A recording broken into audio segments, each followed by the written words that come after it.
Hello, நமஸ்காரங்க எல்லாருக்கும். இது தமிழ்நாட்டில் தமிழருங்களுக்கு தான். எந்த ஊருன்னு எனக்கு தெரியாது.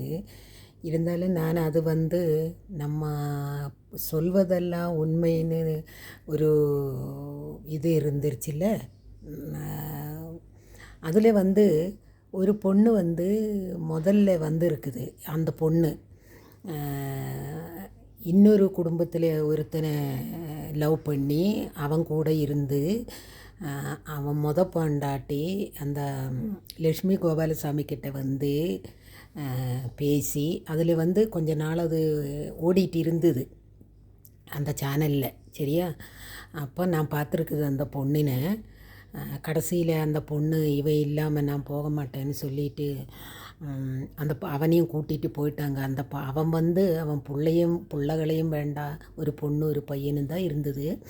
அந்த பையனையும் வேண்டாம், அந்த பொண்ணையும் வேண்டாம், பொண்டாட்டியும் வேண்டான்னு சொல்லிட்டு இந்த பொண்ணு கூட போயிருச்சுல்ல.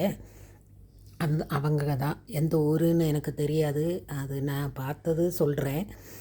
இப்போ அந்த ஆள் செத்து போச்சா என்ன தெரியாது எனக்கு. அதை இப்போ அந்த பொண்ணு இருக்குல்ல, அந்த பொண்ணு சாமியாக உட்காந்துட்ருக்குது.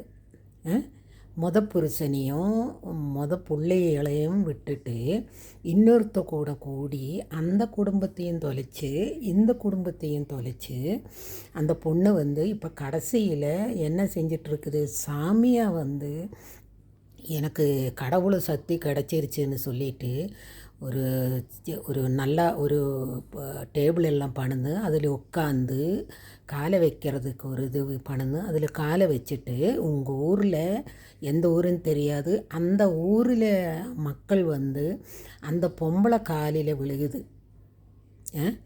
ஏன்னா அந்த பொம்பளை இருக்கிற எந்த ஊரில் ஜனம் இருந்தாலும் அவங்க போயிட்டு அந்த பொண்ணு காலில் விழுந்து நீங்கள் கும்பிடுறது கொஞ்சம் கூட உங்களுக்கு வெக்கமே இல்லையா அந்த நாட்டில் ஊரில் ஆளுங்களுக்கு?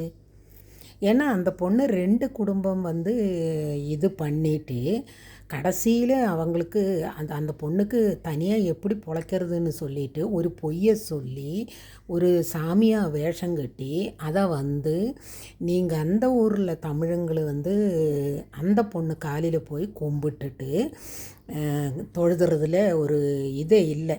நீங்கள்லாம் ஒரு மனுஷனாக கூட நான் மதிக்கிறதே இல்லை. ஏன்னா அந்த அம்மா காலில் விழுகிறது கூட அங்கே போய் இருக்கிற எல்லா ஆம்பளைங்களும் பொம்பளைங்களும் என்ன செய்யணும் தெரியுமா?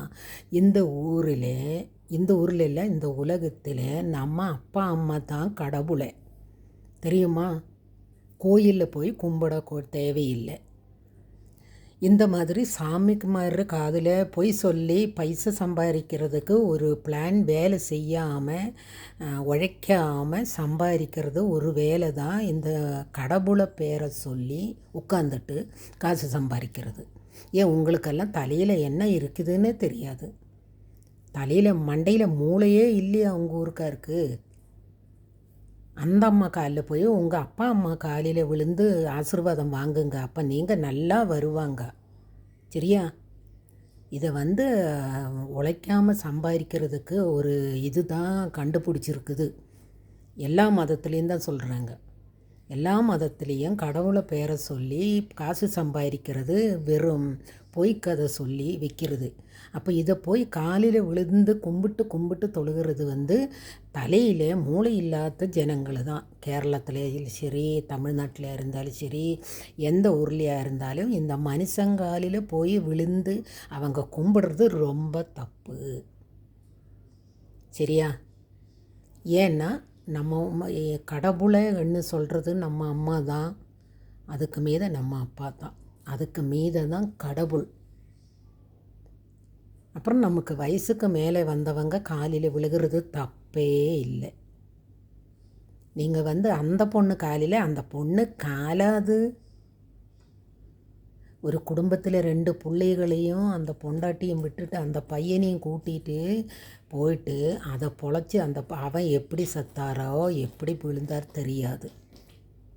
அதை பற்றி ஒன்றும் நான் பார்த்ததே இல்லை. இந்த சொல்வதெல்லாம் உண்மை இப்போ பார்க்குறதே இல்லை, ஒன்றும் காணறதும் இல்லை, இருக்குதோ இல்லையோன்னு கூட தெரியாது. அப்போ அந்த அம்மா முதல்ல எல்லாம் பெரிய பெரிய தப்பு செஞ்சுட்டு ஒருத்தர் குடும்பத்தில் ஒரு ஆம்பளையும் கூட்டிகிட்டு போயிட்டு தப்பு செஞ்சுட்டு இந்த மாதிரி சாமியார் வேஷம் போட்டு அங்கே உட்காந்துட்ருக்குது. நீங்கள் வந்து அதை காலையில் கும்பிடுறது அந்த ஊரில் ஆளுங்களுக்கு மண்டையில் மூளையே இல்லை. பீ தான் சாப்பிட்றாங்க. அந்த பீ சாப்பிட்ற ஆளுகள் தான் அந்த பொண்ணு காலில் போய் விழுந்து கும்பிடுறாங்க. சரியா? ஓகே. அப்போ நீங்கள் கமாண்டு போடுங்க, இல்லைன்னா என்னை கூப்பிடுங்க. என்னை கூப்பிட்டே பேசுங்க. என் நம்பர் வந்து 6074 2047. இந்த நம்பரில் என்னை கூப்பிடுங்க. சரியா? ஓகே, பாய்.